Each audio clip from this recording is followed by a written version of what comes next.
go ahead and share this out real quick. One moment. We're gonna get in to something real quick.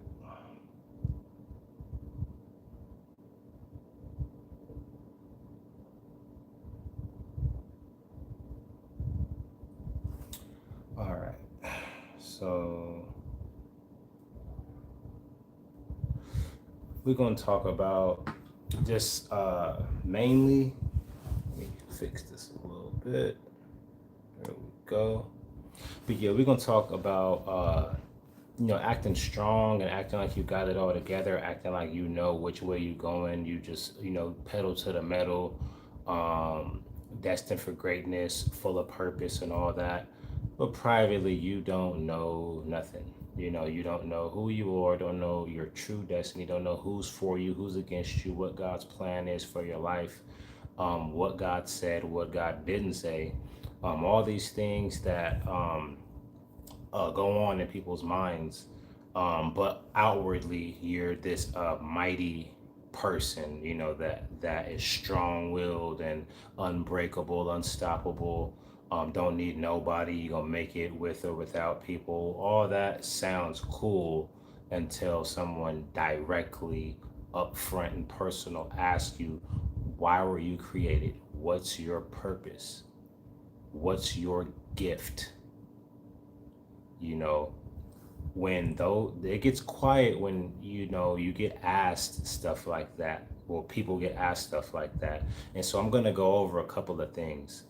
And now, as far as the title, as you've seen, acting, do you act strong but privately get bullied by doubt?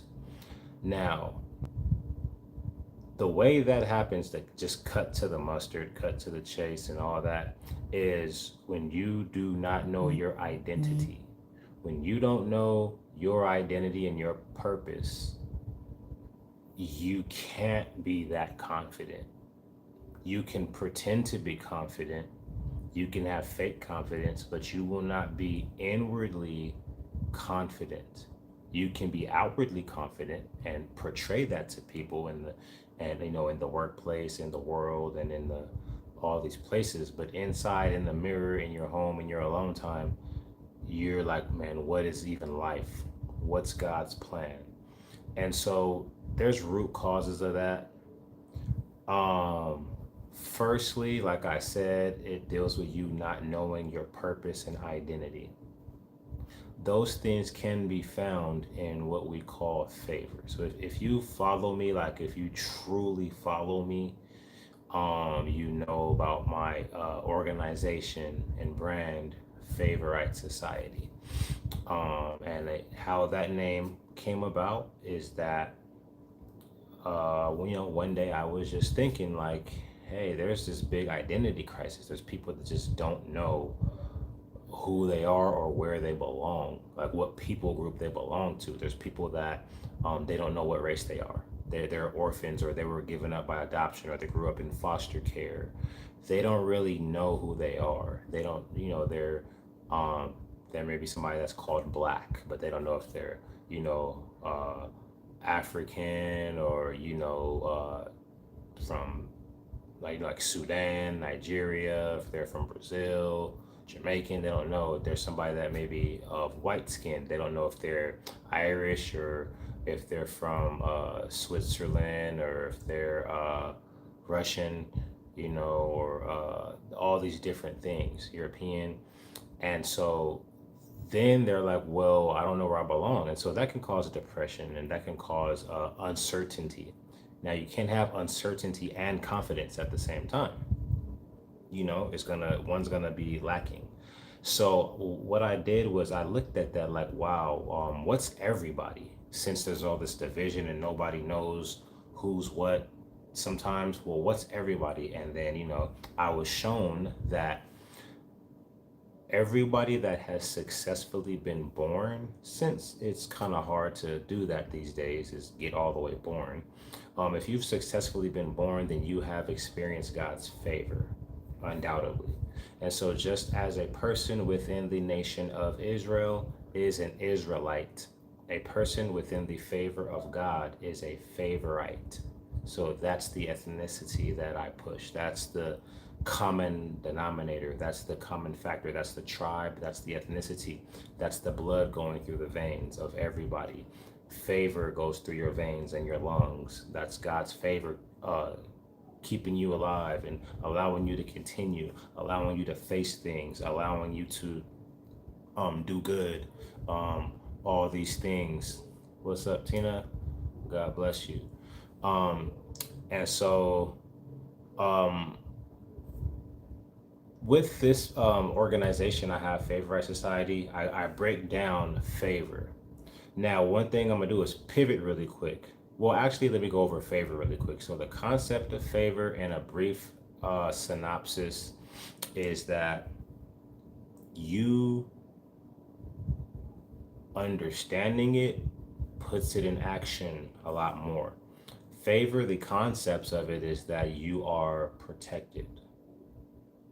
The second part of favor, and this is based on the actual letters and characters of the word favor in the ancient Hebrew language. So the first letter is the Hebrew het, which is equivalent to our letter H. It's a het. It's a picture of a fence, a gate, or a wall or enclosure. And it means protection, protected or separated. The second letter is noon, which is equivalent to our letter N. And it's like a little squiggly, it looks like an N for the most part. But it's like a picture of a sprouting seed, the little stem that comes out of a seed when it first sprouts. And that represents continuing or life or offspring, but to continue. And together, the het letter and the noon letter, which make up the het is the ha and the n or noon is the na, which makes the word like Hannah. So if you look up the word Hannah, the name, it means favor. So the women that have the name Hannah, Anna, Anita, all these Anna names deal with favor and grace. Now, it's important to know you have it because, again, the key factor is protection. When you understand that you have protection, that should make you question protection from what? Like if somebody just threw you some tactical gear or some football gear, like here's a helmet, here's some pads, here's a shield, here's all this stuff, you'd be like, number one, you kind of care about me and you don't want nothing to happen to me. Secondly, seems like somebody opposes me. Something is out to oppose me. Why would I need a helmet and pads and gloves and all this stuff? Sounds like there's a war. Sounds like somebody doesn't mean me well. And that's exactly why you have favor or protection, is because there's things that know who you are, because you're identified when you resemble something. When you have that football team logo on, there's another team. They don't really care about certain things about you. They just see that mark on you, that other team logo, and they want to tackle you. So those pads, that helmet protects you because you have a purpose. The purpose is to get to that other touchdown. And so that touchdown there is your destiny. The equipment on you is the favor, and so you have a job to get to that touchdown. Now, I'm tying this in. So that's the protection part and the favor part. And these are just tidbits here that I'm going over with you. Hopefully you follow it. So again, we're dealing with having doubt and being uncertain, but outwardly you are proclaiming that you have it all together and that you're bold and you know where you're going in life. And really you don't know where you're going. You are having an internal existential crisis, and on top of that, you're living life. You're losing loved ones.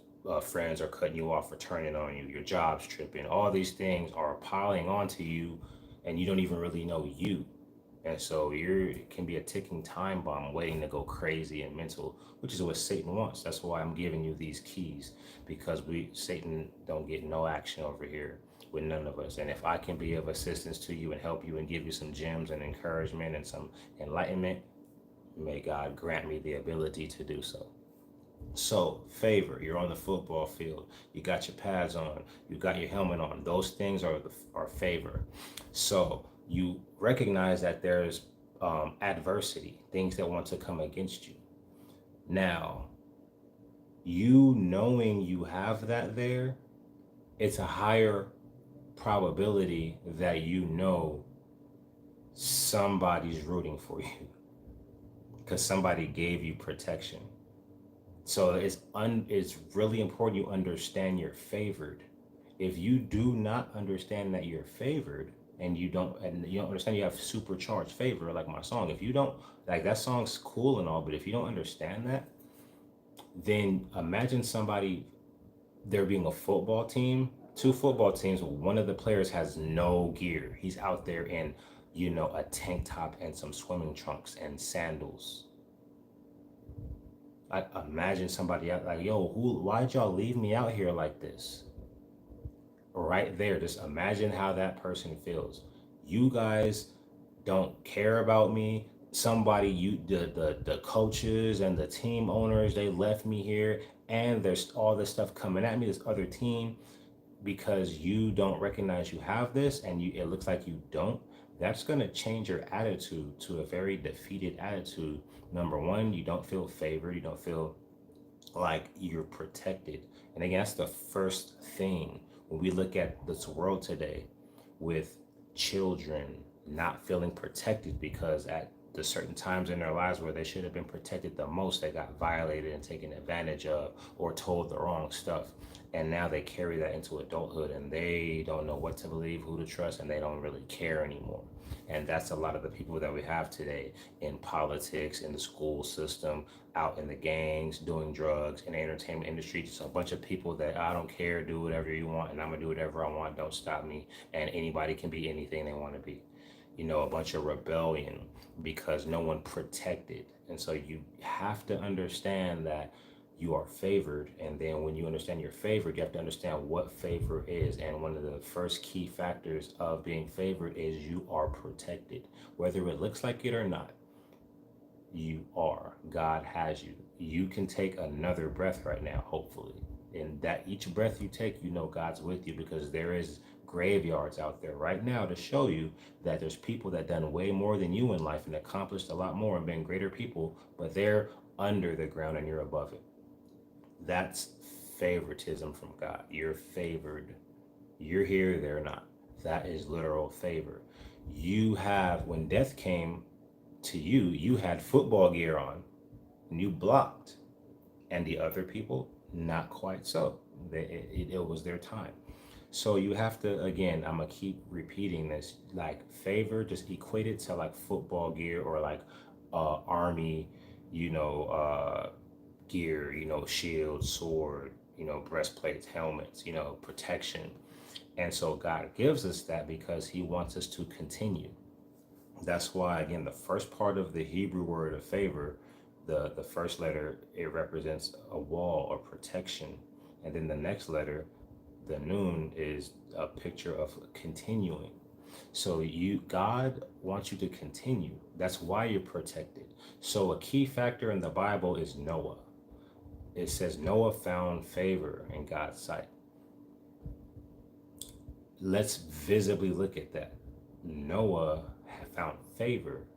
Now watch these two components. He was protected and enclosed in the ark.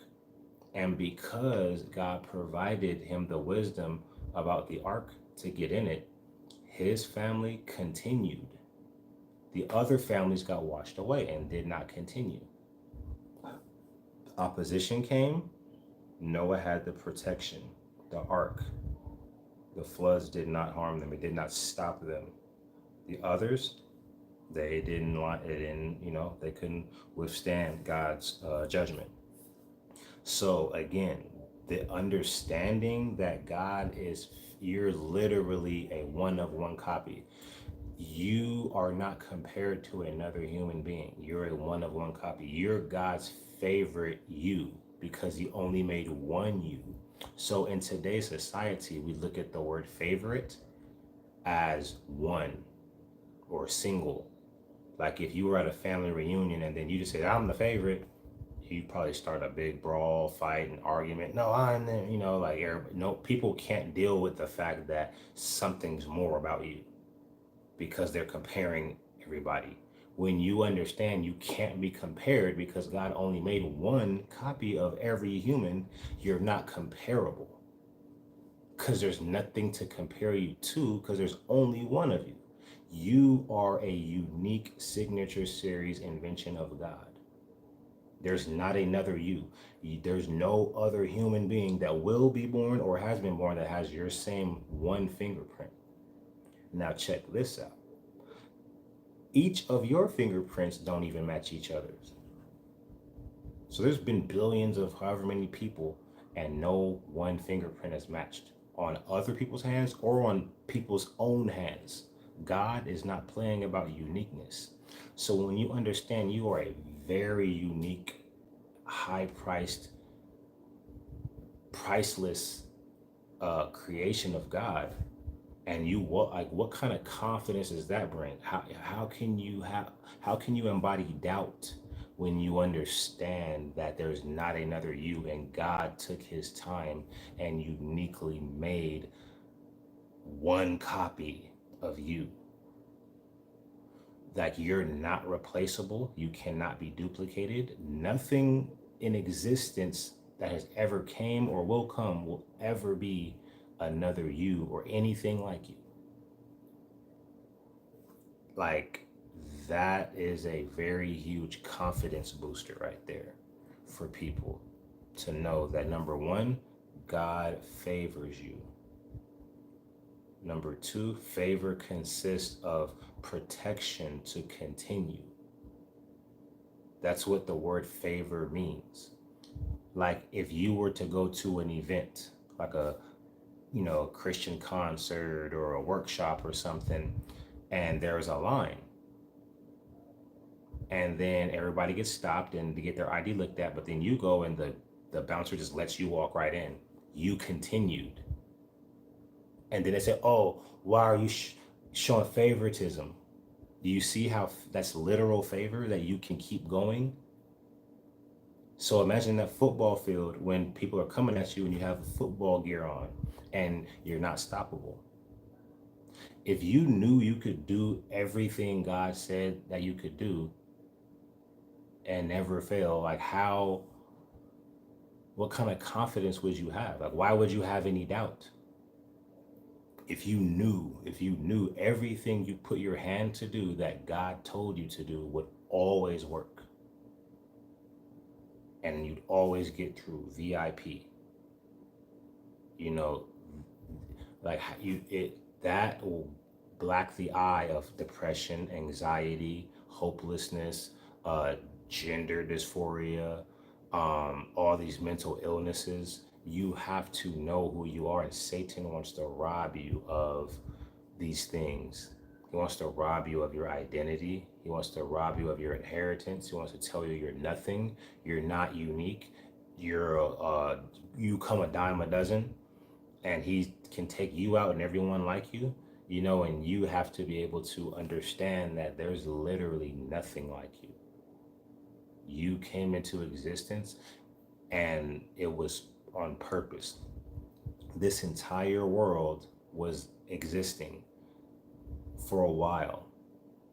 Fine, economies, money, cars, inventions, land, hills, oceans, animals, everything just going. And God looked around, was like, something's missing. Like, this is not complete. Something's missing.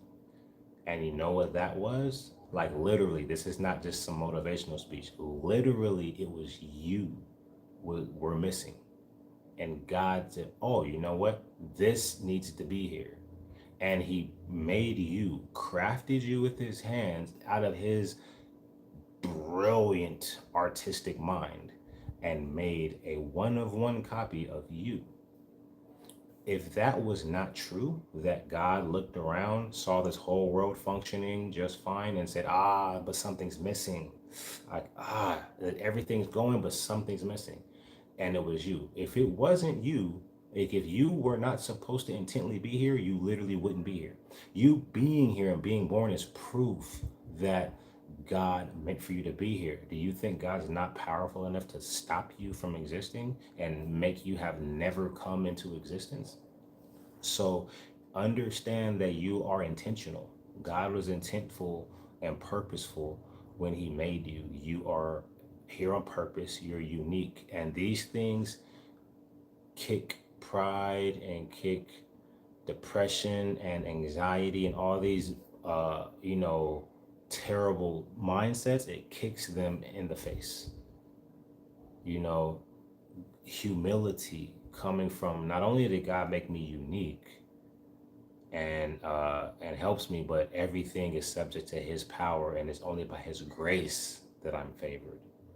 That eliminates the pride part of the confidence. It's a very dangerous combination to have humility and confidence simultaneously, like Jesus did. Very humble man, fully confident. That's dangerous. When you're fully confident and you're not in God, first thing you're going to be is super prideful. You know, it's hard to be humble and confident. So to recap and catch up again, if you act outwardly very confident and bold and strong, but privately you don't know where you're headed, you don't understand God's plan for your life, you're just taking this job and that job to pay the bills, you want new friends but you hate people, but you're lonely, but you want attention, like you're just very confused inwardly. Outwardly everything's fine. People ask you, hey, everything good? Yep, I'm fine. But in reality, you're not there. That comes from a lack of confidence and not understanding what favor is, how it works, how it's applied to your life, who you are, where you're going, why you're going where you're going, and who designed why and where you're going. When you have all that, like if you went like traveling on a trip and you have your itinerary, you have your luggage packed, your plane gate you're going to, which flight, what time it comes, what time it lands, what hotel you're going to. When you have all that mapped out, you're confident. You go to sleep on the plane. I know I'm arriving to my destination at this time. You're very confident. When you don't know where you're going in life, you're going to have anxiety, you're going to have doubt, you're going to have depression, because you're not impressed. The only way you can be depressed is when you're not impressed with what God has already done for you. You're depressed, like, let's take these words literal. D is like depressed, like you're empty.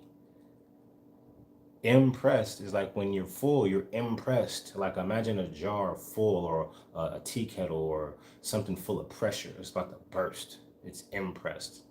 Depressed is when you're empty.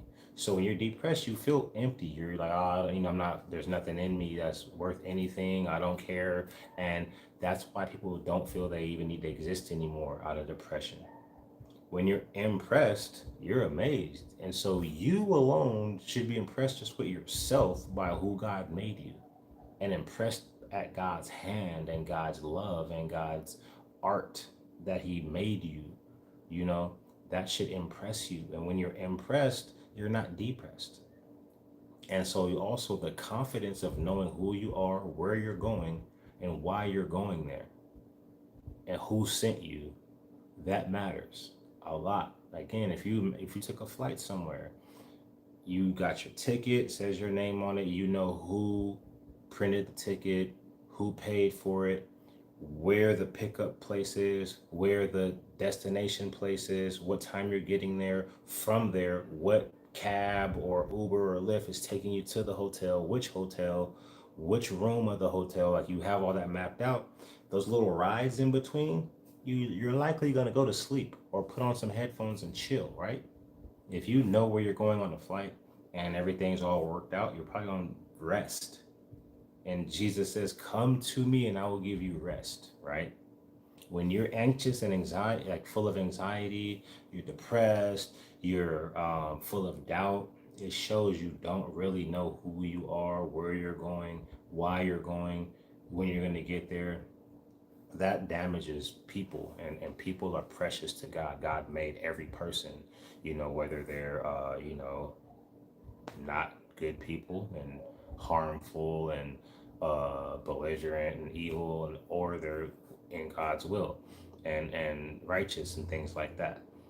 God still made everybody. And so you have to know that you are favored and that you're protected, and you're protected so you can continue. So if you're just now tuning in, I'm gonna just back up a bit. So again, you have to understand that you have favor. You have to understand what favor is.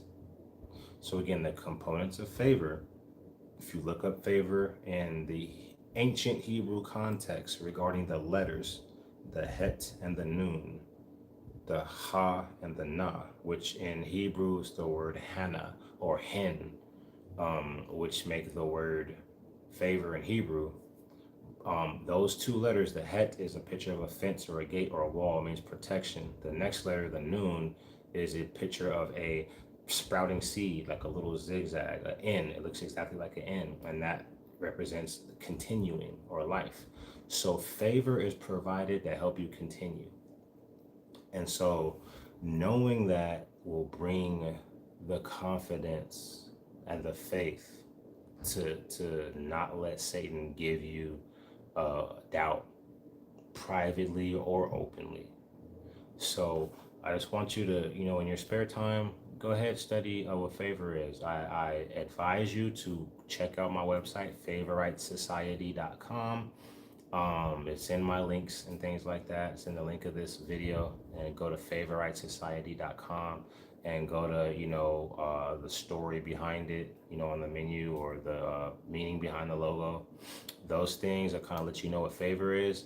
And now the kicker, for those that are sticking around, the kicker is, well, not the kicker, but one of the beginning kickers is the biggest war in the world right now, that's always been the biggest war you can ever think of, is between good and evil. Those are the biggest things, good and evil, the two biggest categories known to existence. What is good and evil? So I'm gonna do you a favor, literally. I'm gonna help you out. You can fact check me on this, and you can go to Google, go to Hebrew, go to anything you want. Good and evil actually have meanings that do not mean what people think they mean. So the word good literally just means functional. That's all it means. It means it accomplishes its purpose. It functions, just like a car. If the car can drive, it works. It's good. If a car is a car but it doesn't drive, it's not good. Literally, good, the original context of the Hebrew word for good, tov, means functional. Evil doesn't mean Bloody Mary, doesn't mean Freddy Krueger, Jason, or, witches and all that. Evil literally just means dysfunctional. That's all evil means. It's not some spooky thing that modern society paints it to be. If something is violating its purpose, it's evil. If a car does not drive when it's meant to drive, the purpose is to drive and it doesn't, it's dysfunctional.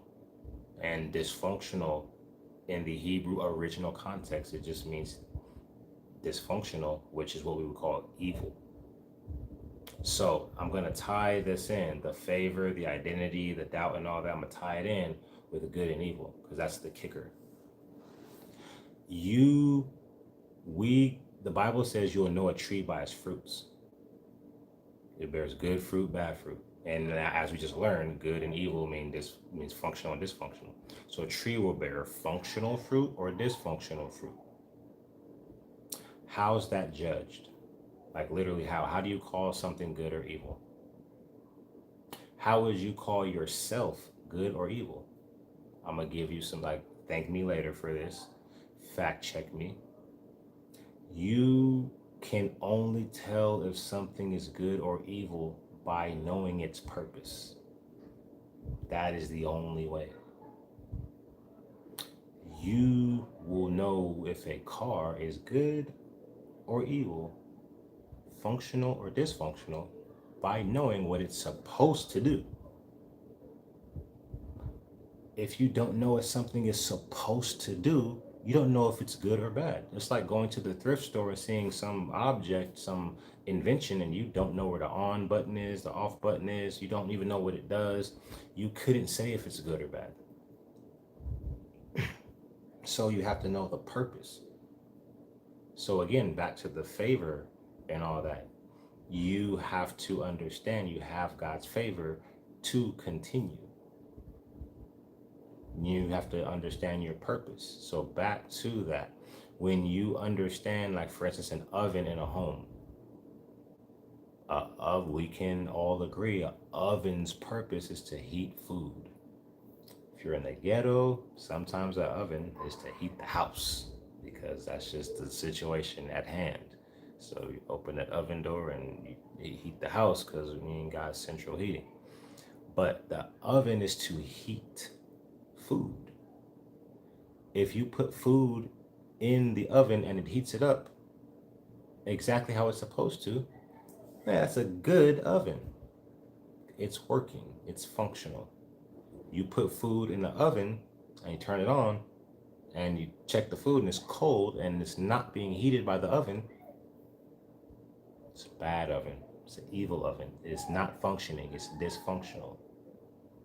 So for you guys, a lot of people are sadly living dysfunctional lives. You ruin every relationship you get into. You always lose a job or get fired, or it just wasn't, I should have never got this job and they hating on me anyway, and my coworker this, my manager that. Your always falling out with your family. You don't know what kind of, career or dreams you have. Very dysfunctional life. Not that not that you're some spooky demon. It's just dysfunction because you don't know your purpose. If you knew your purpose and you functioned towards your purpose only, you'd be good. And you'd be confident. Like an oven. Hey, I'm an oven. It's like a tree. A tree just knows to grow as close to the sun as it can and bear fruit, get nutrients from the dirt, produce fruit, get as close to the sun as possible. It's pretty much, and give oxygen, like convert, photosynthesis and chlorophyll and all those things. A tree understands its purpose, and so it can be a good tree. And then if a tree is not growing, it's not producing fruit, it's not growing up, it's growing sideways, by the functioning of it, we say, hey, that's a bad tree. That tree's dysfunctional, which is evil. So when you know your purpose, you can be good. Also, when you know your purpose, you have much confidence. When you have confidence, there's not doubt.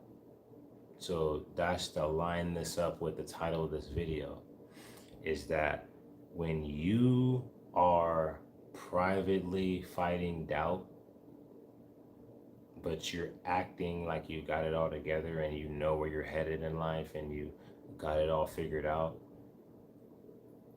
I'm here to help for the most part. We don't, no man left behind. Like I said, check out my website, favoritesociety.com. Stream my music. My music is favor based. Everything's kind of a favor theme to break these down to you. You may think it's just some catchy lyrics, but if you really listen to what I'm saying, you definitely, I see Joanna. But all right, cool. So we definitely have to understand that we are favored by God and that we will continue until our purpose is served. Then, of course, we all have our day where our purpose is met But until your purpose is met, you function towards your purpose only, and you can be deemed either good or bad, just like a tree. So, to recap again, favor means protection and protection to continue. Good and evil, good means functional, evil means dysfunctional.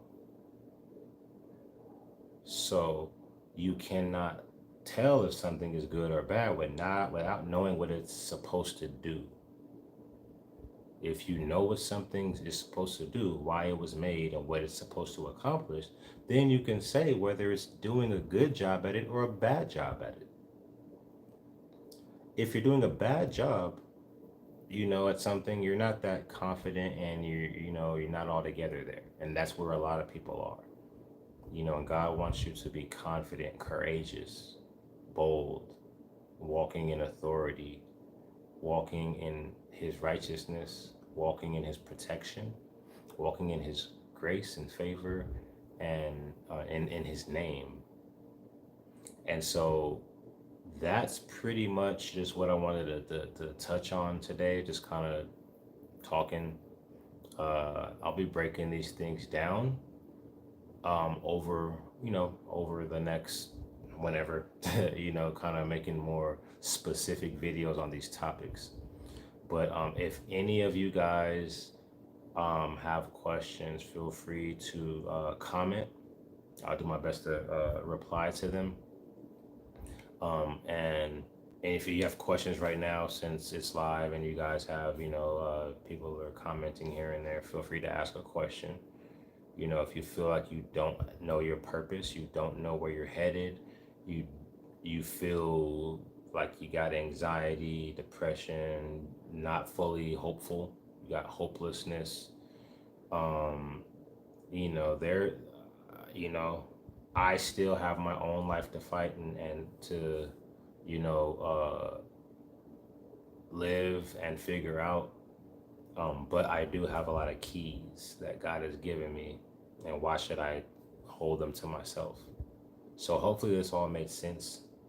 Um, but yeah, comment again, press that notification bell, like and subscribe, share, comment.